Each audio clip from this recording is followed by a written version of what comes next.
பிஸ்மில்லாஹிர்ரஹ்மானிர்ரஹீம். இந்து மத வேதமான பவிஷ்ய புராணத்தில் இறை தூதர் நபிகள் நாயகம் ஸல்லல்லாஹு அலைஹி வஸல்லம் அவர்களை பற்றி முன்னறிவிப்பை இந்த காணொளியில் காண்போம். பவிஷ்ய புராணம் ஐந்தவம். வேதங்களை எழுதிய வேதவியாசர் தாம் எழுதிய பவிஷ்ய புராணத்தில் இவ்வாறு குறிப்பிடுகின்றார். तस्मिन्नन्तरे म्लेच्छा आचार्येण समन्विताः मुहम्मदम् इति ख्याता शिष्यशाखा समन्विता प्रपच्छैव महादेवम् मरुस्थल निवासिनम्. ஒரு அந்நிய பாஷையை சார்ந்தவர் தமது சீடர்களுடன் வருவார். அவரின் பெயர் முகந்தம் என்றும் அவர் பாலைவனத்து பகுதியை சார்ந்தவர் என்றும் குறிப்பிடப்பட்டுள்ளது.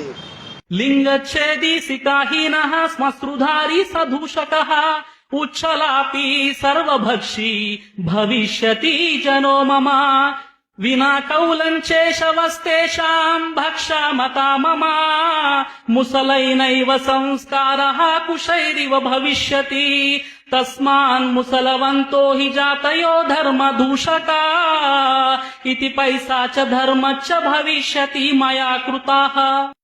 லிங்க சஷ்டி என்றால் அவர் விருத்த சேதனம் செய்திருப்பார் என்றும், சிகாஹி நகா என்றால் அவர் தலையில் குடிமி இருக்காது, முகத்தில் தாடி இருக்கும் என்றும், உச்சலாப்பி என்றால் அவர் உரத்த குரலில் பாங்கு சொல்பவராக தொழுகைக்கு அழைப்பு விடுவிப்பவராக இருப்பார் என்றும், சுற்று பக்ஷி என்றால் சைவம் மற்றும் அசைவ உணவுகளை உண்பவராக இருப்பார் என்றும், உசலை நைனா சம்சகர்ரஹா என்றால் அவர்கள் முஸ்லிம்கள் என்று அழைக்கப்படுவார்கள் என்றும், ஓ போஜராஜனே, நானே அவருக்கு தாசன் ஆகிவிடுவேன் என்பதால் நீயும் அவரின் மார்க்கத்தை பின்தொடரு என்று பவிஷ்ய புராணத்தில் வேதவியாசர் குறிப்பிடுகின்றார்.